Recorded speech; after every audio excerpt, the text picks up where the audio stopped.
नमस्कार दोस्तों, सूरज सर जी के यूट्यूब चैनल में आपका बहुत बहुत स्वागत है। मैं हूं सूरज आपके साथ। तो चलिए दोस्तों, हम बात करने वाले हैं आज बहुत ही खास, क्योंकि आज की इस वीडियो में बात करें हम इंडियन इकोनॉमी की बात कर रहे हैं। दोस्तों आज की ये वीडियो जो है पहली वीडियो जो कि इकोनॉमी की स्टार्ट कर रहे हैं। आज की वीडियो इंडियन इकोनॉमी, ठीक है। तो दोस्तों जीके इन हिंदी आपके सामने बात कर रहे हैं। तो जो कि एमसीक्यू जितने भी आपके बनेंगे वो आप सभी के लिए, किसी भी एग्जाम के लिए इकोनॉमी जो है बहुत ज़्यादा मोस्ट इंपॉर्टेंट साबित हो सकता है। इसलिए जो है आज जो है स्टार्ट कर रहे हैं पहली वीडियो के साथ, पहले क्वेश्चन के साथ, ठीक है।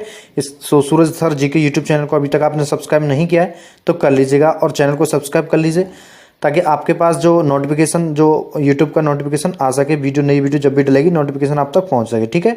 चलिए, तो पहला क्वेश्चन है कि नौलियान झरना किस प्रदेश में है।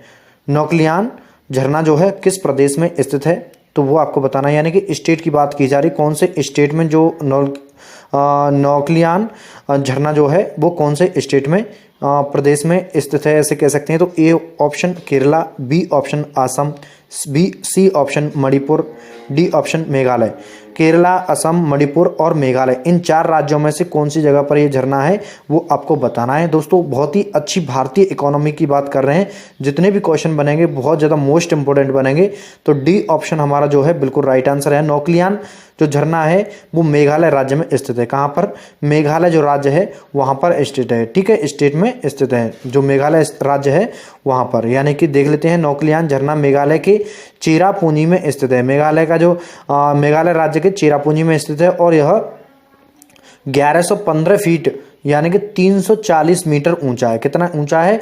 और इसकी जो चौड़ाई है वो 70+5 यानी 75 फीट की जो है इसकी चौड़ाई है, ठीक है। नौलियान झरना जो है वो मेघालय के चेरापूंजी में स्थित है, जो कि 1115 फीट जो है ऊंचा है, जिसे हम 340 मीटर कह सकते हैं, और इसकी चौड़ाई 75 फीट है, ठीक है। D option. नेक्स्ट क्वेश्चन है सेकंड, केरल में सबरीमाला के लिए समर्पित एक प्रसिद्ध जगह है, वो आपको बतानी है। जो केरल में सबरीमाला के लिए एक बहुत ज़्यादा मोस्ट इम्पोर्टेंट यानी कि प्रसिद्ध जगह है, जिसका नाम बताना है। तो A option Ayyanar, B option Ayyappan, C option Muthappan, D option Kotilingeshwara जो है। चार जगहों के नाम दिए हैं, इनमें से केरल में सबरीमाला के नाम से समर्पित एक प्रसिद्ध जगह है जिसका नाम आपको बताना है, ठीक है। तो सही ऑप्शन क्या होगा देख लेते हैं। तो हमारा सही ऑप्शन जाएगा बी के लिए, यानी कि जो बी ऑप्शन जो होगा हमारा बिल्कुल राइट आंसर हो जाएगा। अयप्पन बिल्कुल राइट आंसर है, यानी कि B option Ayyappan is the right answer, B option, ठीक है। चलिए नेक्स्ट क्वेश्चन है थर्ड। क्वेश्चन नंबर 3 है, निम्नलिखित में कौन सा मिलान सही नहीं है। कौन सा मिलान सही नहीं है वो आपको बताना है निम्नलिखित में से, ठीक है। तो ए ऑप्शन जाएगा रसीला जो कि गुजरात है, बी ऑप्शन बीथी Andhra Pradesh, C option Krishnapatnam Kerala, D option विदेशिया उत्तराखंड। इन निम्नलिखित में से कौन सा मिलान सही है? जो कि इन दोनों के नाम दिए हैं, रसीला गुजरात है, बीथी आंध्र प्रदेश है, कृष्णपट्टनम केरला है और विदेशिया यानी कि उत्तराखंड। इनमें सही मिलान नहीं है यानी कि निगेटिव बताना है आपको, ठीक है। सही मिलान नहीं है यानी सभी सही होंगे लेकिन एक गलत होगा इनमें, ठीक है। तो सही ऑप्शन है डी ऑप्शन, यानी कि विदेशिया जो जगह है वो झारखंड से रिलेटेड नहीं है या झारखंड से इसका मिलाप नहीं है, यानी सुमेलित नहीं है। इसलिए विदेशिया बिहार का लोक नृत्य है। क्या है? विदेशिया बिहार राज्य का एक लोक नृत्य है, लोक नृत्य और नाटक है, ठीक है। उत्तराखंड का नहीं है या उत्तराखंड से रिलेटेड नहीं है, इसलिए नहीं है, मतलब डी ऑप्शन हमारा बिल्कुल क्वेश्चन 3 के लिए सही जवाब हो जाएगा। दोस्तों अब चलते हैं 4th नंबर के क्वेश्चन के लिए। निम्नलिखित में से कौन सा पुरस्कार के बिड़ला फाउंडेशन द्वारा हिंदी में श्रेष्ठ कार्य के लिए दिया जाता है? किसके लिए जाता है? श्रेष्ठ कार्य के लिए दिया जाता है। कहाँ पर पुरस्कार की बात है? बिड़ला फाउंडेशन द्वारा दिया जाता है, ठीक है। कार्य के लिए दिया जाता है तो बिड़ला फाउंडेशन की बात करें हम यहाँ पे पुरस्कार दिया जाता है तो ए आचार्य तुलसी सम्मान दिया जाता है, बी ऑप्शन व्यास सम्मान दिया जाता है, सी ऑप्शन सरस्वती सम्मान दिया जाता है, डी ऑप्शन राजहर्ष सम्मान दिया जाता है। तो इनमें से पुरस्कार के बिड़ला फाउंडेशन द्वारा हिंदी में श्रेष्ठ कार्य के लिए दिया जाने वाला पुरस्कार कौन सा है, इनमें से बताना है। तो वो है व्यास सम्मान। व्यास सम्मान से सम्मानित किया जाता है बिरला फाउंडेशन की तरह, ठीक है। व्यास सम्मान व्यास पुरस्कार के बिरला फाउंडेशन के द्वारा हिंदी में श्रेष्ठ कार्य के लिए दिया जाता है। इसलिए हमारा ऑप्शन रहा B is the right answer of this question. Next question है 5 कि हाल ही में अनुमोदित आयुष्मान भारत राष्ट्रीय स्वास्थ्य संरक्षण मिशन ABNHPM निम्नलिखित में से कौन सी योजनाएं सम्मिलित हैं, कौन सी योजनाएं शामिल हैं, ऐसे कह सकते हैं। ए राष्ट्रीय स्वास्थ्य बीमा योजना, बी ऑप्शन वरिष्ठ नागरिक स्वास्थ्य बीमा योजना, सी ऑप्शन राष्ट्रीय जीवन बीमा योजना एंड डी ऑप्शन है आपका 1 और 2। तो इनमें सही ऑप्शन हमारा क्या हो जाएगा राष्ट्रीय स्वास्थ्य संरक्षण मिशन के लिए, तो उसका सही ऑप्शन जाएगा हमारा डी ऑप्शन, यानी कि 1 और 2 बिल्कुल राइट आंसर हो जाएगा डी ऑप्शन।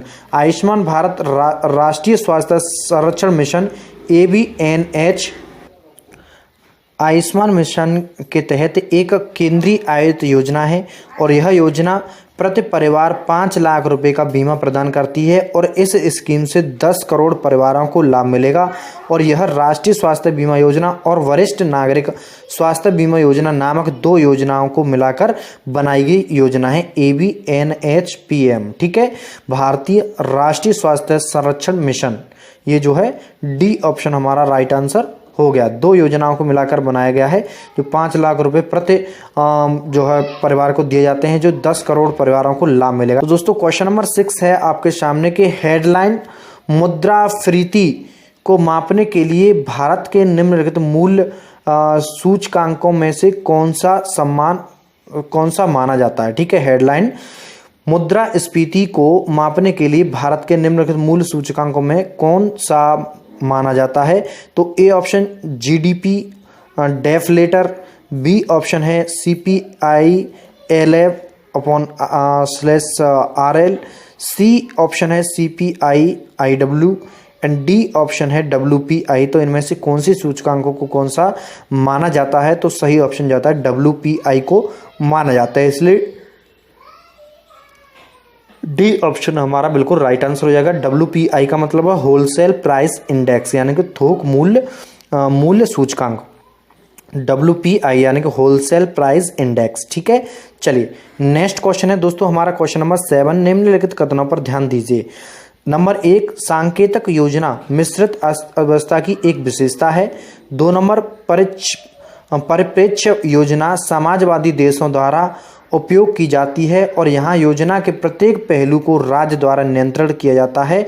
इनमें कौन सा कथन सत्य है। तो ए ऑप्शन केवल 1, बी ऑप्शन केवल 2, सी ऑप्शन 1 और 2 दोनों एंड डी ऑप्शन है कोई भी नहीं। तो सही ऑप्शन हमारा जाएगा केवल 1 के लिए, यानी कि ए ऑप्शन बिल्कुल राइट आंसर केवल 1 के लिए।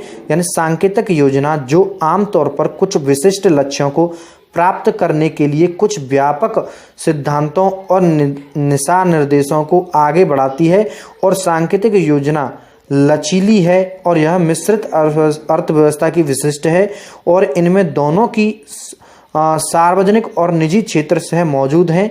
समाजवादी देशों द्वारा व्यापक और अनिवार्य योजना का प्रयोग किया जाता है और यह योजना के प्रत्येक पहलू को राज्य द्वारा नियंत्रण किया जाता है।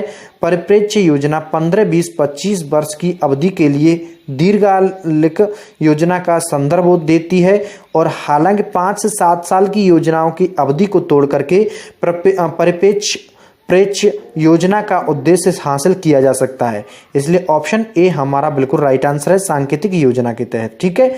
चलिए क्वेश्चन नंबर 8 स्टार्ट होता है। दोस्तों आपको जो है ये इकोनॉमिक जो है कराया जा रहा है, इंडियन इकोनॉमिक कराई जा रही है। तो किसी भी एग्जाम के लिए बहुत ज़्यादा मोस्ट मतलब कोई भी एक क्वेश्चन जो है आपके लिए बहुत ज़्यादा मोस्ट इंपोर्टेंट होता है। कोई भी एक नंबर आप इससे जाने नहीं दे सकते अपने एग्जाम्स में, ठीक है।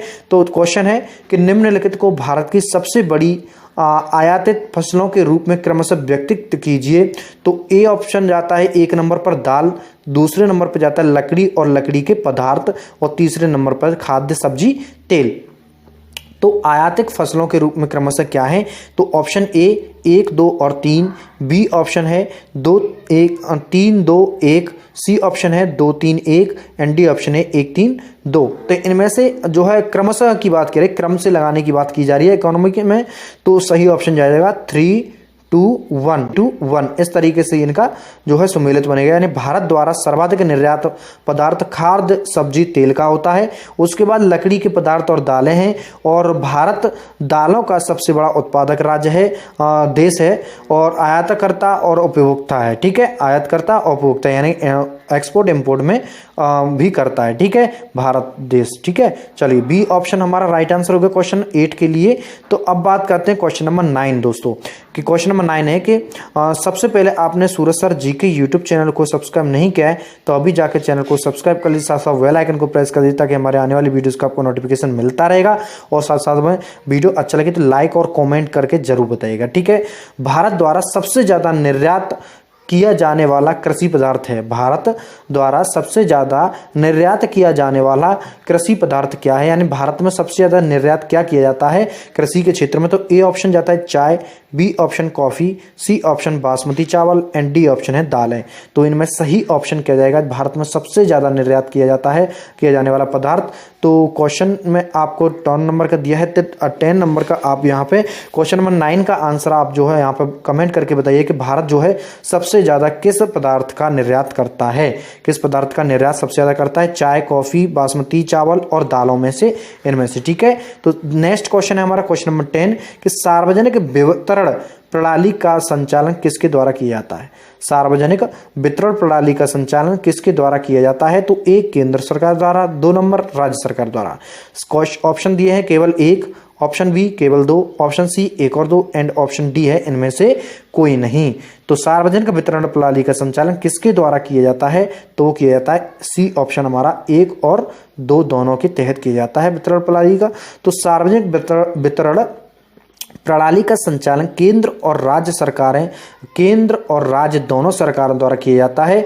एफसीआई के माध्यम से केंद्र सरकार में निम्नलिखित जिम्मेदारियां हैं, और 1 नंबर पर दिया है खरीद, भंडारण, अनाज के परिवहन। 2 नंबर पर राज्य सरकारों को अनाज के बल्क आवंटन। राज्य सरकार की जिम्मेदारी परिचालन है, वे निम्नानुसार हैं: गरीबी रेखा से नीचे परिवारों की पहचान करना, राशन कार्ड जारी कराना और उचित मूल्य दुकानों के कामकाजों का पर्यवेक्षण करना। तो ये है सार्वजनिक वितरण प्रणाली का संचालन केंद्र और राज्य सरकार दोनों सरकारें करती हैं। ठीक है, तो क्वेश्चन नंबर 10 हो गए कंप्लीट हमारे। तो दोस्तों आज की वीडियो में इतना ही। अब मुझे दीजिए इजाजत जाने की, जाऊंगा तभी तो आपके लिए प्यारी सी वीडियो लेकर आऊंगा। आपका बहुमूल्य समय देने के लिए बहुत बहुत धन्यवाद। मैं हर रोज आता हूँ प्यारी सी वीडियो के साथ। आप इस वीडियो को लाइक और अपने फ्रेंड्स को शेयर जरूर कीजिएगा, और चैनल को सब्सक्राइब नहीं किया है तो सूरज सर जी के यूट्यूब चैनल को सब्सक्राइब करना बिल्कुल ना भूलें। इससे क्या होगा कि आपके पास जब भी वीडियो डलेगी तो आपके पास नोटिफिकेशन आ जाएगा। और आपकी क्या राय है, आप किस चीज़ के बारे में जानना चाहते हैं, अगली वीडियो किसकी होने वाली है, वो आप मुझे कॉमेंट करके बताइएगा कि मैं किस चीज़ की वीडियो अपलोड करूँ। तो फिलहाल के लिए आज की वीडियो में इतना ही। तब तक के लिए जय हिंद, जय भारत, वंदे मातरम। दोस्तों जल्दी लौटूंगा ऐसे ही प्यारी सी वीडियो के साथ। तब तक के लिए धन्यवाद।